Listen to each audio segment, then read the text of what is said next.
ഓം നമോ നാരായണായ നമഃ. ദശകം 2. ഭഗവത് സ്വരൂപ മാധുര്യവും ഭക്തി മഹത്വവും. ഇതിൽ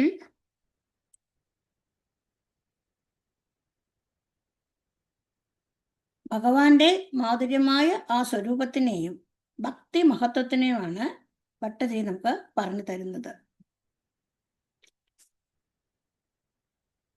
സൂര്യസ്പർത്തി കിരീടം ഊർധതിലക പ്രോദ്ഭാസിവാലാന്തരം കാരുണ്യാകുലനേത്രമാതൃകസിതോല്ലാസം സുനാസാപുടം കണ്ട്യോജന്മകരാപകുണ്ടലയുഗം കണ്ടോജ്ജലത് കൗസ്തുഭം ത്വദ്രൂപം വനമാല്യഹാരപടല ശ്രീവത്സതി പ്രംഭജേ. അതായത് ഭഗവാന്റെ മനോഹരമായ രൂപത്തെ വർണ്ണിക്കുന്നു. അത് നമ്മൾ മനസ്സിൽ കണ്ട് അത് വായിക്കണം. സൂര്യസ്പർദ്ധ കിരീടം, സൂര്യനെക്കാളും തിളങ്ങുന്ന കിരീടമാണ്. പിന്നെ ഊർത്ത തിലക പ്രോദ്ഭാസി പാലാന്തരം, ഗോപിക്കുറി, മുകളിൽ നീട്ടി വരച്ച ആ ഗോപിക്കുറി, അതിൽ മിന്നുന്ന നെറ്റിത്തടം. ആ ഗോപിക്കുറിയാലാണ് ആ നെറ്റിത്തടം മിന്നുന്നത്. കാരുണ്യാകുല നേത്രം, കൃപ കവിഞ്ഞൊഴുകുന്ന കണ്ണുകൾ. കണ്ണുകളിൽ കൃപ, കൃപയുമുണ്ട് കടാക്ഷവുമുണ്ട്. കണ്ണുകൾ കൃപ. ആദ്രഹസിത ഉല്ലാസം, അതാണ് ആദ്രം. നമ്മളെ മനസ്സിനെ ആനന്ദിപ്പിക്കുന്ന, സന്തോഷിപ്പിക്കുന്ന നല്ല കുളിർമയുള്ള ആ പുഞ്ചിരി, ഭഗവാന്റെ പുഞ്ചിരി. പിന്നെ സുനാസാപുടം, മനോഹരമായ ആ മൂക്ക്. കണ്ട്യോതൻ മകരാവ കുണ്ടലയുഗം, ആ മകരമത്സ്യത്തിൽ ആകൃതിയുള്ള കുണ്ടലങ്ങൾ, അതിനാൽ കവിൾത്തടം പ്രകാശിക്കുന്നത് തട്ടി. കണ്ട ഉജ്ജ്വല കൗസ്തുഭം, കണ്ടത്തിൽ ശോഭ കൂട്ടുന്ന ആ ശോഭയെ കണ്ടത്തിന്റെ ശോഭ കൂട്ടുന്ന കൗസ്തുഭ എന്ന ദിവ്യമണി. വനമാല ഹാരപടല ശ്രീവത്സ ദീപ്രം, മാറിൽ വനമാല, മുത്തുമാല, ശ്രീവത്സം എന്ന മറുക, ഇവയാൽ അത് തിളങ്ങുന്നു, പ്രകാശിക്കുന്ന മാറിടം. ഇങ്ങനെയുള്ള രൂപത്തെ ഞാൻ ഭജിക്കുന്നു. അതായത് സൂര്യനേക്കാൾ ശോഭ തേജസ്സുള്ള കിരീടം, മേലോട്ട് വലിച്ച ഗോപിക്കുറിയാൽ ശോഭയാർന്ന നെറ്റിത്തടം, കൃപ ചൊരിയുന്ന കണ്ണുകൾ, കരുണാർദ്രമായ പുഞ്ചിരി, പ്രകാശം, ഭംഗിയേറിയ മൂക്ക്, കവിൾത്തടങ്ങളിൽ പോലും പ്രതിഫലിക്കുന്ന മകരമത്സ്യത്തിന്റെ ആകൃതിയിലുള്ള കുണ്ടലങ്ങൾ, കണ്ടത്തിൽ ശോഭയേറ്റുന്ന ആ കൗസ്തുഭ രത്ന വനമാലകൾ, വനമാലകൾ, മുത്തുമാലകൾ, കൗസ്തുഭം കൊണ്ട് അത് തിളങ്ങുന്നു. അങ്ങയുടെ മാറിടം തിളങ്ങുന്നു. അങ്ങനെയുള്ള ഒരു രൂപത്തിനെ ഞാനിതാ ഭജിക്കുന്നു എന്ന് ഭട്ടതിരി ആദ്യത്തെ ശ്ലോകത്തിൽ പറയുന്നു. കേയൂരാംഗത കങ്കണോത്തമ മഹാരത്നാകുലീയാങ്കിത ശ്രീമദ്ബാഹു ചതുഷ്ക സംഗത കഥാ ശങ്കാരി പങ്കേരുഹാം കാഞ്ചിത് കാന്തന കാന്തിലാന്തിതലസത് പീതാംബരാലംബനീം ആലംബേ വിമലാംബുജദ്ദുതിപദം മൂർത്തിം തവാർത്തിച്ഛിതം. ഇനിയും വർണ്ണിക്കുകയാണ്. ഇത് മാറിടം വരെയുള്ളത് മാത്രമേ വർണ്ണിച്ചുള്ളൂ. അടുത്തത് കേയൂരങ്ങൾ, അങ്കദങ്ങൾ, വിലയേറിയ രത്നങ്ങൾ പതിച്ച മോതിരങ്ങൾ, ഇവയാൽ ഭംഗിയായ കയ്യും, അതിൽ ചതുഷ്ക സംഘഗതാ ശങ്കാരി പങ്കേരുകാം, ശംഖഗത, ചക്രം, താമരപ്പൂവ് കൊണ്ട് ശോഭിക്കുന്നു ആ 4 കൈകളും. കാഞ്ചന കാഞ്ചിലാഞ്ചിത ലസത് പീതാംബരാലംബനെ, പൊന്നരഞ്ഞാണം കൊണ്ട് അലങ്കൃതമായ ഭഗവാന്റെ അരക്കെട്ട്, അതിൽ മഞ്ഞപ്പട്ടുടുത്തിരിക്കുന്നു, മഞ്ഞപ്പട്ട് ചാർത്തിരിക്കുന്നു. വിമലാംബുജത്തുതിപദാം, താമരപ്പൂ പോലുള്ള ആ 2 തൃപ്പാദങ്ങൾ. അത് ആ തൃപ്പാദങ്ങൾ തൊട്ടാലാണ് നമ്മളുടെ ആർത്തിച്ഛിതം രൂപം. ആ രൂപം ദുഃഖത്തെ ഇല്ലാതാക്കുന്നു. പിന്നെ അത് നമുക്ക് വാക്കുകൾ കൊണ്ട് വിവരിക്കാൻ സാധിക്കുകയില്ല. അത് നമുക്ക് അത്രയും ഉള്ള ഒരു ഭംഗി, കാണാൻ തന്നെ ഒരു ഭംഗി, മനസ്സിലത് സന്തോഷം തരുന്നുണ്ട്. ആ മൂർത്തിയെ ആലംബോ, ഞാൻ ശരണം പ്രാപിക്കുകയാണ്. എൻ്റെ ആലംബനം അത് അങ്ങാണ്. അതാണ് ഞാൻ അങ്ങയെ ശരണം പ്രാപിക്കുന്നു എന്ന് പറയുന്നു. നമ്മൾ ശരണം പ്രാപിക്കുന്നു. തോൾവളകൾ, പരുത്തിക്കാമണികൾ, വിശേഷപ്പെട്ട മറ്റു വളകൾ, ശ്രേഷ്ഠമായ രത്നങ്ങൾ പതിച്ച മോതിരങ്ങൾ, ഇവ കൊണ്ട് ഭംഗിയേറിയതുമായ ആ കൈകളിൽ ചേർന്നിരിക്കുന്ന ഗദ, ശംഖം, ചക്രം, പത്മം, 4 കൈകളും ഇവയോട് കൂടിയതും പൊന്നരഞ്ഞാണം കൊണ്ട് തിളങ്ങിയതും മഞ്ഞപ്പട്ടുടുത്തത് നിർമ്മലമായ ആ അരക്കെട്ടും, പിന്നെ പൂ പോലുള്ള തൃക്കാലുകൾ കൂടിയതുമായ അത് ഭക്തജനങ്ങളുടെ ദുഃഖത്തെ ഇല്ലാതാക്കുന്നു. ഇത് വർണ്ണിക്കാനാവാത്തതാണ്. പിന്നെ ആ ദിവ്യ ശരീരത്തെ ഞാൻ ആശ്രയിക്കുന്നു. യത്രൈലോകമഹീയസോപി മഹിതം സമ്മോഹനം മോഹനാത് കാന്തം കാന്തി നിദാനതോപി മധുരം മാധുര്യ ദുര്യാദവീം സൗന്ദര്യതരതോപി സുന്ദരതരം ത്വദ്രൂപം ആചര്യതോപി ആചര്യം ഭുവനേന കസ്യ കുതുകം പുഷ്ണാതി വിഷ്ണു വിഭോ. അടുത്തത്, ഹേ വിഷ്ണു, ഹേ വിഭോ, അല്ലയോ സർവവ്യാപിയായ ഭഗവാനെ, മത് ഏതെന്നാണോ ത്രൈലോക്യമഹീയസക സബി, അല്ല, അതായത് ഈ 3 ലോകത്തിലും എത്രയും പൂജ്യമായതുണ്ടോ അതിലും മഹിമയായ, 3 ലോകത്തിനേക്കാളും മഹിമയായ, ത്രൈലോക്യമഹീയസോപി മഹിതം, 3 ലോകത്തിലും മഹിമയായിട്ടുള്ളതും, സമ്മോഹനം മോഹനാത്, സമ്മോഹനം അത് എത്ര മനോഹരമാണോ, അതിസമ്മോഹനം, ഈ ലോകത്തിൽ ഏറ്റവും മോഹനമായിട്ടുള്ളതിനേക്കാളും സമ്മോഹനം. പിന്നെ കാന്തം കാന്തി നിദാനതോപി മധുരം, കാന്തം ആകർഷിക്കുന്ന, ഈ ലോകത്തിൽ ഏതെല്ലാം കാര്യങ്ങൾ നമ്മളെ ആകർഷിക്കുന്നത്, അതിനേക്കാളും ആകർഷം ഉള്ളതായ, അതിലും ആകർഷിക്കുന്നത്. പിന്നെ മാധുര്യം, മാധുര്യമുള്ള വസ്തു ഈ ലോകത്തിലുണ്ടോ അതിനേക്കാളും മാധുര്യം, മാധുര്യം, മധുരം, മാധുര്യ ദുര്യാദപി. സൗന്ദര്യം, സൗന്ദര്യതരതോപി സുന്ദരതരം, ഈ ലോകത്തിൽ എന്താണ് സുന്ദരമായിട്ടുള്ളത്, അതിലും വലിയ സുന്ദരം തരം. ആശ്ചര്യതോപി ആശ്ചര്യം, ഈ ലോകത്തിൽ എന്താണോ ആശ്ചര്യം ഉള്ളത്, ലോകത്തിൽ ആശ്ചര്യപ്പെട്ട് അതിനേക്കാളും ആശ്ചര്യമുള്ളതായ ആ താങ്കളുടെ രൂപം. ഭുവനേന കസ്യ കുതുകം, ഈ ലോകത്തിൽ ആർക്കാണ് കൗതുകം ഇല്ലാത്തത്, അതിൽ ആർക്കാണ് കൗതുകം ഇല്ലാത്തതെന്ന് വെച്ചാൽ ആർക്കാണ് അതിൽ കൗതുകം തോന്നാത്തത്. ആ ശരീരത്തിനെ കാണുവാനും, ആ മാധുര്യമുള്ള ശരീരത്തിനെ കാണുവാനും ആർക്കാണ് കൗതുകം തോന്നാത്തതെന്ന് ഭട്ടതിരി പറയുന്നു. അല്ലയോ ഭഗവാനെ, ഏത് ലോകത്തിൽ പൂജ്യമായതിലും പൂജ്യമായതാണോ, മോഹനമായിട്ടുള്ളതിനേക്കാൾ മോഹനമായിട്ടുള്ളതാണോ, ശോഭനമായിട്ടുള്ളതിനേക്കാൾ ശോഭനമായിട്ടുള്ളത്, മാധുര്യത്തിനേക്കാൾ മാധുര്യമായിട്ടുള്ളത്, പിന്നെ അത് ആശ്ചര്യം, ഏതാണ് ആശ്ചര്യമായിട്ടുള്ളത്, അതിനേക്കാളും ആശ്ചര്യമായിട്ടുള്ളത്. പിന്നെ ആ നിന്ദരുവയുടെ രൂപം ആർക്കാണ് കൗതുകം വളർത്താത്തത്, എല്ലാവർക്കും അത് കൗതുകം വളർത്തുന്നതാണ് എന്ന് ഭട്ടതിരി പറയുന്നു. തത്താദൃങ്മധുരാത്മകം തവ വപുഃ സംപ്രാപ്യ സമ്പന്മയീ സാ ദേവി പരമോത്സുകാചിരതരം നാസ്തേ സ്വഭക്തേഷ്വപി തേനാശാപദ കഷ്ടം അച്യുത വിഭോ ത്വദ്രൂപമാനോജ്ഞക പ്രേമസ്ഥൈര്യം അജാത ചാപബലതാബലാത് ചാബല്യവാർത്തോദഭൂത്.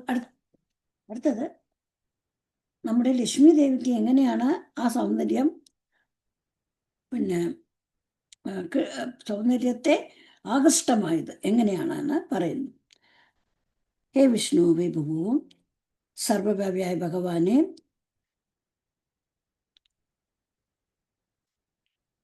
അതായത് ഈ മധുരാത്മകം കഴിഞ്ഞ ശ്ലോകത്തിൽ പറഞ്ഞിട്ടുള്ള ഈ മധുരമായ ശരീരത്തെ സ്വന്തമാക്കിയിട്ട് സംപ്രാപ്യ സമ്പന്മയീ സാദേവി, അത് ഒന്നിച്ച് പറയണം. സമ്പന്മയീ സാദേവി, സംപ്രാപ്യ സ്വന്തമായ സമ്പന്നവതിയായ ആ ലക്ഷ്മി ദേവി പരമോത്സ്കാം അങ്ങയിൽ കൂടുതൽ അനുരക്തയായി. പരമോത്സുക ചിരതരം, ചിരതരം എന്ന് വെച്ചാൽ എപ്പോഴും അങ്ങയിൽ കൂടുതൽ അനുരക്തിയായിരിക്കുന്നു. സ്വഭക്തേശ്വരി അങ്ങനെ ദേവിയുടെ സ്വന്തം ഭക്തന്മാരിൽ ചിരതരം നാസ്തേ, ഈ ഭഗവാനിൽ ചിരതരം ഇരുന്നിട്ട് സ്വന്തം ഭക്തന്മാരിൽ ലക്ഷ്മി ദേവി ഒരുപാട് കാലം നിൽക്കുന്നില്ല. നാസ്തേ ചിരതരം ന ആസ്തി, അങ്ങനെ നിൽക്കുന്നില്ല. അല്ലയോ ഭഗവാനെ, അതുകൊണ്ട് നേതാസ്യ,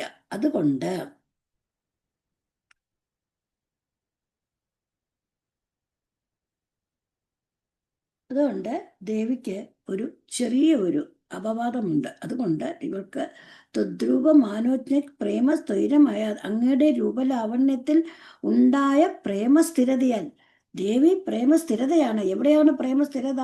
ഭഗവാന്റെ മനസ്സിൽ, ഭഗവാൻ. പക്ഷേ അത് അജാബലബലാത് എന്ന് വെച്ചാൽ ദേവി ചാബല്യമില്ലായ്മയുടെ ശക്തി മൂലം, ചാബല്യമില്ല, പക്ഷേ അങ്ങയിൽ അജബലയായതുകൊണ്ട് ഭഗവാനിൽ സ്ഥിരമായിരിക്കുന്നവളാണ് ദേവി. പക്ഷെ ഭക്തന്മാരിൽ സ്ഥിരമായി ഇരിക്കാത്തത് കൊണ്ട് ദേവിക്കൊരു അപവാദം വന്നു. ദേവി ചപലയാണ്. ഇത് വരാൻ കാരണം ഭഗവാന്റെ സൗന്ദര്യമാണ്. അത് മേൽപ്പത്തൂർ പറയുന്നു. ഭഗവാന്റെ സൗന്ദര്യമാണത്. സമ്പസ്വരൂപിയായ ലക്ഷ്മി ദേവി ഭഗവാന്റെ ആനന്ദമയവും സൗന്ദര്യോത്തരമായ ശരീരത്തെ പ്രാപിച്ച് അങ്ങയിൽ അനുരാഗവതിയായി തീർന്നതിനാൽ തൻ്റെ ഭക്തന്മാരിൽ പോലും അധികം ഉറച്ചു നിൽക്കുന്നില്ല. അല്ലയോ ഭഗവാനെ, അതുകൊണ്ട് അവിടത്തെ രൂപലാവണത്തിലുള്ള പ്രേമാധിക്യം മൂലം ഉറപ്പാകുന്ന ചാബല്യബലത്താൽ അങ്ങയിൽ സ്ഥിരതയാണ്. തൻ്റെ ഭക്തന്മാരിൽ സ്ഥിരതയില്ലാത്ത കാരണം ഭഗവതി ചപലയാണ് എന്ന് അപവാദം ഉദ്ഭവിച്ചു. അഹോ കഷ്ടം തന്നെ എന്ന് മേൽപ്പത്തൂർ പറയുന്നു. ഏവം ബോധമനോജ്ഞദാന വസുധാ നിശ്യന്ത സന്തോഹനം ത്വദ്രൂപം പരചിദ്രസായനമയം ചേതോപരം ശൃണ്വതാം സദ്യ പ്രേരയതേ മതിം മദയതേ രോമാഞ്ചയത്യംഗകം വ്യാസഞ്ചത്യഭിഷീദപാഷ്പവിസരൈഃ ആനന്ദമൂർച്ഛോദ്ഭവൈഃ.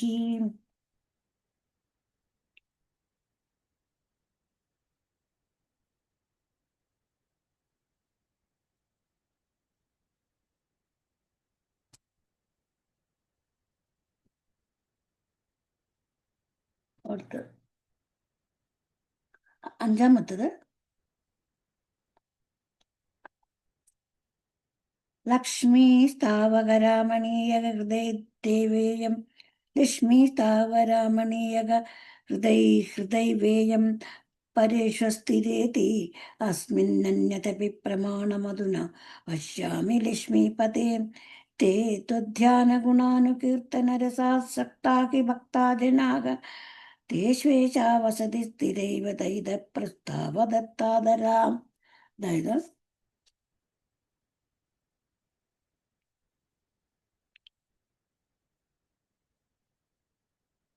ഈ കാര്യത്തിൽ, അതായത് മറ്റു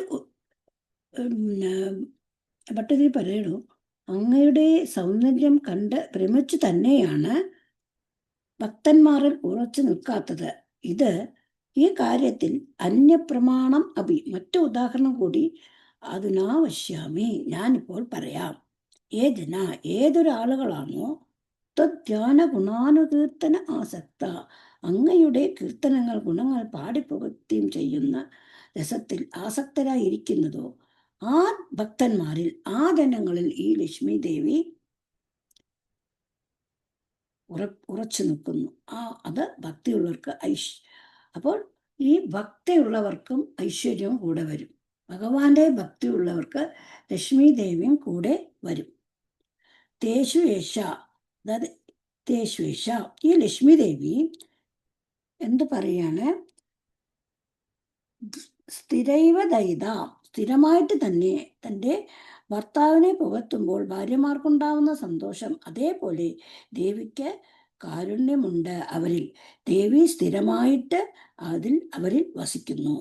അല്ലയോ ലക്ഷ്മിപതേ, ഭഗവാന്റെ സൗന്ദര്യത്തിൽ ആകൃഷ്ടമായിരിക്കുന്നത് കൊണ്ട് തന്നെയാണ് സ്വഭക്തന്മാരിൽ ഇരിക്കുന്നില്ല. മറ്റൊരു ഉദാഹരണം പറയാം.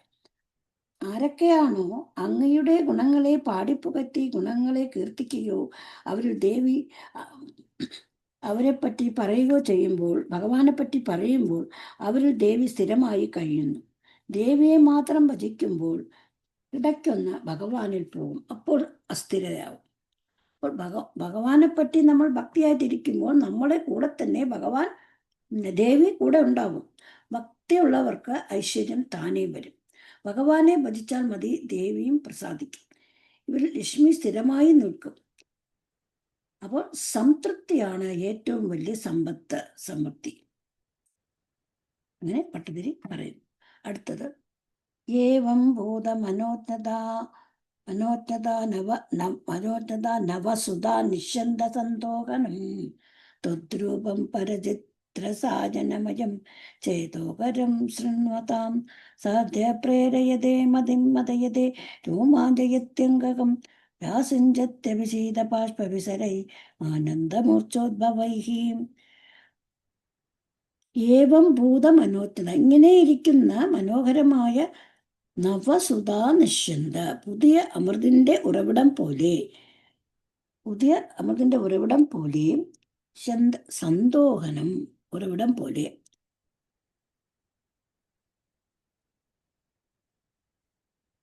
പരിചിത് രസായനമയം, പരബ്രഹ്മ രസായനമായിരിക്കുന്ന ആ രൂപം, ആ ചേതോഹരം, മനോഹരമായിട്ടുള്ള അങ്ങയുടെ രൂപം ശൃണ്വതാം എന്ന് പറഞ്ഞാൽ കേൾക്കുന്ന മാത്രയിൽ, ആ രൂപം കേൾക്കുന്ന മാത്രയിൽ സദ്യപ്രേരയതേ, മനസ്സ് വല്ലാതെ ഭവാനിലേക്ക് ആകർഷിക്കപ്പെടുന്നു. കഥാരൂപേണയായിട്ടോ അല്ലെ കീർത്തനങ്ങൾ കേൾക്കുന്ന രൂപേണയായിട്ടോ ഭഗവാന്റെ അമ്പലത്തിൽ പോയി നമ്മൾ കാണുന്ന രൂപേണയായിട്ടോ അത് ആകർഷിക്കപ്പെടുന്നു. അത് നമ്മളെ മതിപ്പിക്കുന്നു, അത് ലയിപ്പിക്കുന്നു. എന്നിട്ട് രോമാഞ്ചം, അങ്കകം രോമാഞ്ചതി, ദേഹത്തെ മുഴുവനും രോമാഞ്ചം കൊള്ളിക്കുന്നു. ആനന്ദമൂർച്ചോദ്ഭവയും, ആനന്ദമൂർച്ചയുടെ ആ പ്രസന്നത്താൽ നമ്മൾ ആനന്ദത്തിന്റെ അങ്ങറ്റം എത്തുന്നു. എന്നിട്ട് തണുത്ത കണ്ണീര് കൊണ്ട് ആറാടിക്കുകയും ചെയ്യുന്നു. നമ്മളെ തണുത്ത കണ്ണീര് കൊണ്ട് ആറാടിച്ചു. നമ്മൾ ഒരുപാട് ഭക്തിയോടെ നമ്മൾ ഭഗവാനെ കാണുമ്പോൾ നമ്മളുടെ കണ്ണ് നിറയും. അപ്പൊ അങ്ങനെ നമ്മുടെ കണ്ണുകൾ നിറപ്പിക്കുന്നു. അതാണ് അങ്ങേരുടെ രൂപം, ഭഗവാന്റെ രൂപം. ഇപ്രകാരം മനോഹരമായ പുതിയ അമൃതദ്രവത്തെ പൊഴിക്കുന്ന പരമാനന്ദ ബ്രഹ്മമായിട്ടുള്ള മനോഹരമായ നിൻ തരുവടയുടെ ആ രൂപം, അവിടത്തെ കഥ കേൾക്കുകയോ കീർത്തനങ്ങൾ കേൾക്കുകയോ ചെയ്യുമ്പോൾ മനസ്സിനെ പെട്ടെന്ന് ആഘോഷിക്കുകയും ആനന്ദ വിവശരാക്കുകയും രോമാഞ്ചമണിയുകയും അതിൽ ആനന്ദമൂർച്ച കൊണ്ടുണ്ടായ അതുകൊണ്ട് തണുത്ത കണ്ണുനീർ തുള്ളികൾ ആറാടിക്കുകയും ചെയ്യുന്നു. അല്ലയോ ഭഗവാനെ. ഏവം ഭൂതദയാ ഹി ഭക്ത്യഭിഹിതോ യോഗസ്ഥ യോഗദ്വയാത് കർമ്മജ്ഞാനമയാ ദശോത്തമതരോ യോഗീശ്വരർഗീയത്തെ സൗന്ദര്യേകരസാത്മകേ ത്വയി ഖലു പ്രേമ പ്രകർഷാത്മിക ഭക്തിർനിശ്രമമേവ വിശ്വപുരുഷൈ പ്യാരമാവല്ലഭാം. അതായത് ഏവം ഭൂതതയാകി, ഭഗവാന്റെ കഥകൾ കേൾക്കുകയും കീർത്തനകൾ പാടുകയും ചെയ്യുന്നതിലൂടെ അനുഭൂതിയായതുകൊണ്ട് തന്നെ യോഗീശ്വരൈഹി, യോഗികളായ, അതായത് വ്യാസൻ, നാരദൻ മുതലായ മഹർഷിമാർ ഭക്തി അഭിഹിത സയോഗ, ഭക്തിയോഗം എന്ന് പറയപ്പെട്ട യോഗം, ആ യോഗം കർമ്മജ്ഞാനമയാ യോഗദ്വയാ, അത് യോഗദ്വാന്ന് രണ്ട് യോഗം, കർമ്മജ്ഞാനവും, അതായത് ജ്ഞാനയോഗം. ഈ രണ്ട് യോഗത്തിൽ നിന്നും ഭക്തി യോഗം ദൃശ്യോത്തമതര ഇത് കീയതേ, ഏറ്റവും ഉത്കൃഷ്ടമാണെന്ന് മഹർഷിമാർ പറയുന്നു. ഈ രണ്ട് യോഗത്തെക്കാളും, ജ്ഞാനയോഗത്തെക്കാളും പിന്നെ കർമ്മയോഗത്തെക്കാളും, കർമ്മജ്ഞാനയോഗം, അതായത് രണ്ട് യോഗം, കർമ്മയോഗം ജ്ഞാനയോഗം, കർമ്മജ്ഞാനയോഗത്തെക്കാളും ഭക്തിയോഗമാണ് കൃഷ്ടം എന്ന് പറയുന്നു.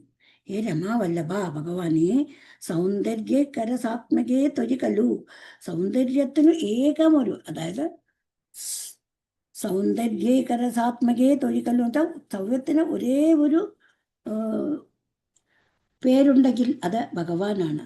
പ്രേമപ്രകർഷാത്മക ഭക്തി, പ്രേമത്താൽ ആർദ്രമാകുന്ന ആ ഭക്തി, പ്രേമത്താൽ നമ്മളെ സന്തോഷിപ്പിക്കുന്നു, ആദരമാക്കുന്നു ആ ഭക്തി. വിശ്വപുരുഷയി, ആ വിശ്വപുരുഷയാണ്. ലോകത്തിലുള്ള സാധാരണക്കാർക്ക്, നമുക്കിപ്പോൾ സാധാരണക്കാർക്ക് യോഗം ചെയ്യാനും യോഗജ്ഞാനവും കർമ്മജ്ഞാനവും നമുക്ക് അധികം കിട്ടത്തില്ല. പക്ഷെ ഭക്തി, അത് എളുപ്പം കിട്ടുന്ന ഒരേ ഒരു കാര്യം ഭക്തിയാണ്. അത് സാധാരണ ആൾക്കാർക്ക് എല്ലാവർക്കും അത് കിട്ടുന്നുണ്ട്. അത് നിശ്രമേവ ലഭ്യേ, പരിശ്രമമില്ലാതെ കിട്ടുന്ന ഒരേ ഒരു കാര്യം ഭക്തിയാണ്. ആ ഭഗവാന്റെ കാരുണ്യം കൊണ്ട് മാത്രമാണ് അത് വരുന്നത്, ആ നിഷ്കാമമായ ഭക്തി. ഇതുകൊണ്ട് തന്നെയാണ് പ്രഹ്ലാദൻ സ്വീകരിക്കപ്പെട്ടതും വ്യാസനാരദമുനിമാരാൽ പറയപ്പെട്ട ഭക്തിയോഗത്തെയും ജ്ഞാനകർമ്മയോഗത്തെക്കാൾ ശ്രേഷ്ഠമാണെന്ന് യോഗീശ്വരന്മാർ പ്രകീർത്തിക്കുന്നത്. അല്ലയോ ഭഗവാനെ, സൗന്ദര്യമെന്ന ഒരേ ഒരു രസത്തോടു കൂടി അങ്ങയിലുള്ള ആ പ്രേമാതി സ്വരൂപത്തിൻ്റെയായ ഭക്തിയെ ലോകവാസികൾക്കെല്ലാം അനായാസം കൈവരുന്നതാണല്ലോ എന്ന് ഭട്ടതിരി പറയും. നിഷ്കാമം നിയത സ്വധർമ്മചരണം യത്കർമ്മ യോഗാഭിതം തദ്ദൂരേധ്യബലം യഥോപനിഷദജ്ഞാനോപലഭ്യം പുനഃ തത്വ്യക്തതയാ സുദുർഗമതരം ചിത്തസ്യ തസ്മാത് വിഭോ തത് പ്രേമാത്മക ഭക്തിരേവ സതതം സ്വാധീയസി ശ്രേയസി. തദ്ദൂരേധ്യബലം, വളരെ കാലം കഴിഞ്ഞു മാത്രമേ ഫലപ്രദമായി ഉപയോഗിക്കാൻ പറ്റുകയുള്ളൂ. ഏത്? ആ കർമ്മയോഗമെല്ലാം, ആ ധർമ്മചരണങ്ങളെല്ലാം, സ്വധർമ്മചരണങ്ങളെല്ലാം ഗുരുമുഖത്തിൽ നിന്ന് മാത്രമാണ് അത് പാലിക്കേണ്ടത്. അത് നിഷ്കാമം നിയത സ്വധർമ്മചരണം, ഫലം കാംക്ഷിക്കാത്ത കർമ്മത്തെ ചെയ്യുന്ന ആ ധർമ്മങ്ങളെല്ലാം പല കാലം കഴിഞ്ഞേ നമുക്ക് ബലം കിട്ടത്തുള്ളൂ. അത് നമ്മൾ ഗുരുമുഖത്തിൽ നിന്നാണ് കിട്ടേണ്ടത്, ആ തത്വജ്ഞാനം. പിന്നെ അത് ഉപനിഷത്ത് ജ്ഞാനം എല്ലാം അങ്ങനെയാണ് കിട്ടേണ്ടത്. അത് ഉപനിഷത്തുക്കളിൽ നിന്നും ഒരു ഗുരുവിൻ്റെ അടുത്ത് പോയിരുന്ന് പഠിക്കേണ്ട കാര്യങ്ങളാണ്. ആ തത്വജ്ഞാനം അത് തത്വവ്യക്തതയാ, അത് അവ്യക്തയാ, അത് അനുഭവിക്കാതെ പറഞ്ഞു തന്നാൽ മാത്രം മനസ്സിലാക്കാൻ സാധ്യമല്ല. ആ തത്വമൊന്നും അനുഭവിക്കാതെ പറഞ്ഞു തന്നാൽ സാധ്യമല്ല. പിന്നെ ചിത്തസ്യ ദുർഗതരം, പ്രയാസമേറിയതാണ്, നമുക്ക് മനസ്സിലാക്കാൻ പ്രയാസമാണ്. അപ്പോൾ ആ പ്രേമാത്മക ഭക്തിരേവ, ഭഗവാനിൽ അടിയുറച്ച ശ്രദ്ധ മതി.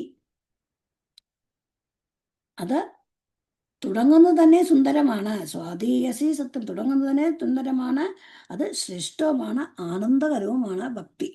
മറ്റുള്ളതൊക്കെ നമുക്ക് വളരെ പ്രയാസമാണ് മനസ്സിലാക്കാൻ. ഓരോന്നും ഉപനിഷത്തൊക്കെ മനസ്സിലാക്കാൻ വളരെ പ്രയാസമാണ്. അപ്പോൾ ഇത് ഭക്തി എന്ന് പറയുമ്പോൾ നമുക്ക് ഭഗവാൻ നിഷ്പ്രയാസം തരുന്ന ഒരു കാര്യമാണ്. ജ്ഞാനയോഗം കർമ്മയോഗം ഈ രണ്ടിനേക്കാളും ശ്രേഷ്ഠം ഭക്തിയോഗം എന്നാണ് പറയുന്നത്.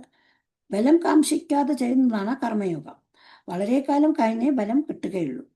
പിന്നെ ഉപനിഷത്തുക്കളിൽ നിന്നുമുള്ള ആ ഗ്രന്ഥമാണെങ്കിൽ ഇന്ദ്രിയങ്ങൾക്ക് ഗ്രഹിക്കാൻ സാധിക്കില്ല, എല്ലാവർക്കും ഒരേപോലെ ഗ്രഹിക്കാൻ വളരെ പ്രയാസം, അതിന് മനസ്സിന് വളരെ ദുഷ്കരമാണ് നേടിയെടുക്കാൻ. അതുകൊണ്ട് ഭഗവാനെ അങ്ങനെയുള്ള പ്രേമാത്മകമായ ഭക്തി തന്നെയാണ് സ്വാധീയവും ശ്രേയസ്സുകരും ആയിട്ടുള്ളത് എന്ന് ഭട്ടതിരി ഇവിടെ പറഞ്ഞു തരുന്നു.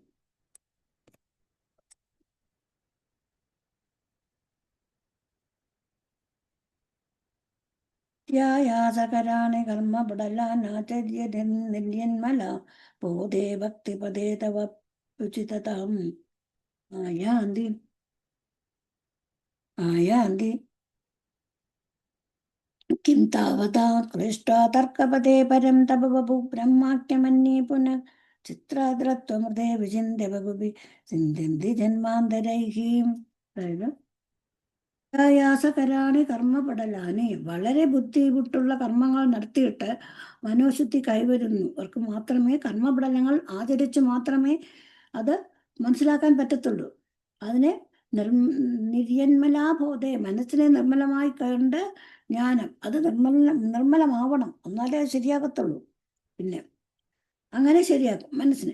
അഥവാ ഭക്തിപദേ, അത് പിന്നീട് ഭക്തിയോഗത്തിലുള്ള യോഗ്യതാക്കി തീർക്കും, യോഗനുള്ളാക്കി തീർക്കും, ഉചിതമാക്കി കൈവരിക്കുള്ളൂ.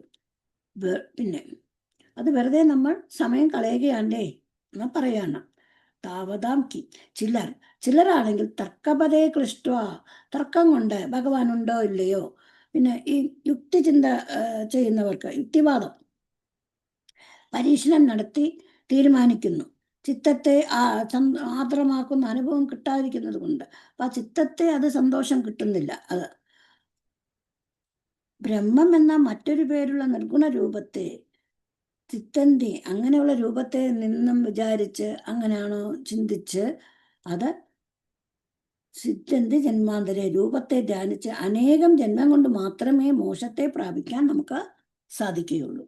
അപ്പോൾ വളരെ ക്ലേശിച്ച് കർമാനുഷ്ഠാനം നടത്തി മനഃശുചി വരുത്തിയ ചിലർ ജ്ഞാനയോഗത്തിലോ ഭക്തിയോഗത്തിലോ ചേർന്നവരായി തീരുന്നു. അതുകൊണ്ട് എന്ത് പ്രയോജനങ്ങൾ എളുപ്പത്തോട് ചോദിക്കുന്നു. മറ്റു ചിലർ വേദാന്ത ശാസ്ത്രത്തിൽപ്പെട്ട് വിഷമിച്ച് തർക്കപദത്തിൽ ഈശ്വരനുണ്ടോ എന്ന് തെളിയിക്കുന്നു. അങ്ങനെ യുക്തിവാദികളായി ഉള്ളിലെ ആർദ്രതയെ നശിപ്പിക്കുന്നു, ആ സന്തോഷത്തെ നമ്മൾ നശിപ്പിക്കുന്നു. അത് അന്വേഷിച്ച് ഭഗവാന്റെ ആ ഒരു പ്രേമത്തിന്റെ അതും കിട്ടാതെ വരുന്നു. ആതുരത്വം നശിപ്പിച്ച് ബ്രഹ്മം എന്ന പേരുള്ള നിർഗുണ ബ്രഹ്മത്തെ ധ്യാനിച്ചു നേടാൻ വേണ്ടി പല ജന്മങ്ങളും വെറുതെ കളയുന്നു. ഒരുപാട് ജന്മം കഴിഞ്ഞാലേ മോക്ഷം നേടാൻ സാധിക്കുകയുള്ളൂ. എന്നാൽ ഭക്തിയോഗം തുടക്കം തൊട്ടേ മധുരമുള്ളതാണ്. ഭക്തി കെട്ടിക്കഴിഞ്ഞാൽ ജീവിതം സുന്ദരമെന്ന് മേൽപ്പത്തൂർ പറയുന്നു.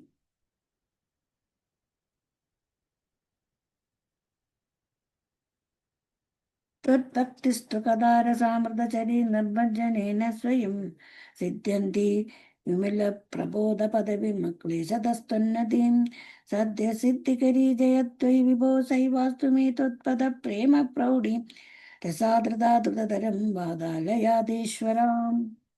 അതായത്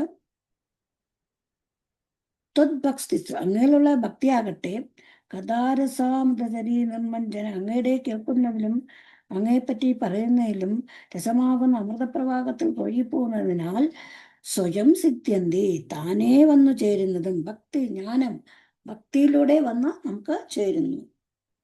പിന്നെ വിമല പ്രബോധ പദവി, നിർമ്മലമായ ആ ജ്ഞാനത്തെ നമ്മൾ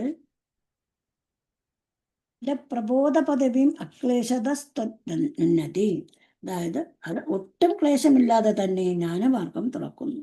ഭക്തിമാർഗത്തിൽ കഷ്ടപ്പെടാതെ ജ്ഞാനം കിട്ടുന്നു. സദ്യസിദ്ധികരീ ജയി, മുക്തി സിദ്ധിക്കുന്നു.